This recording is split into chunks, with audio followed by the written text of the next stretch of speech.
அந்த 67யும் 77யும் இந்த இளைஞர்களும் அந்த பெண்கள் கூட்டமும் எப்படி ஒரு மாபெரும் தலைவனையும் ஒரு மாபெரும் புரட்சியை உருவாக்கி ஜெயிக்க வச்சதோ அதே இதுதான் இன்றைக்கி வந்து 26ல் விஜயண்ணா பின்னாடி நிற்கிது.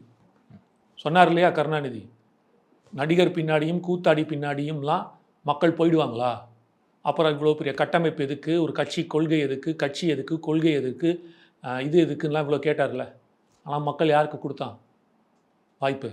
எம்ஜிஆருக்கு தான் கொடுத்தான். ஏன்னா அந்த கட்சி கொள்கை கோட்பாடு இதெல்லாம் தாண்டி என் குடும்பத்தில் ஒருவன், அந்த வசீகர முகமும் என் குடும்பத்தில் ஒருவன் தன் குடும்பத்தில் அண்ணனாகவும் தம்பியாகவும் அப்பாவாகவும் தந்தையாகவும் ஏதோ ஒரு இடத்துல பார்த்துருக்கான்ல, மாமனாக ஏதோ ஒரு இடத்துல பார்த்துட்டான்ல அந்த குடும்பத்தில். அதனால தானே எம்ஜிஆர் ஜெயிச்சார்.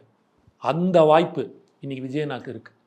இன்றைக்கி ஒரு வீட்டு குடும்பத்தில் இருக்கிற ஒரு குடும்பத்தோட ஒரு ஓட்டு கன்ஃபார்ம்டு, ஒரு ஓட்டு நான் மினிமம் சொல்கிறேன், 4 பேர் இருக்காங்கன்னா அதில் ஒரு ஓட்டு அவர் கன்ஃபார்ம்டு.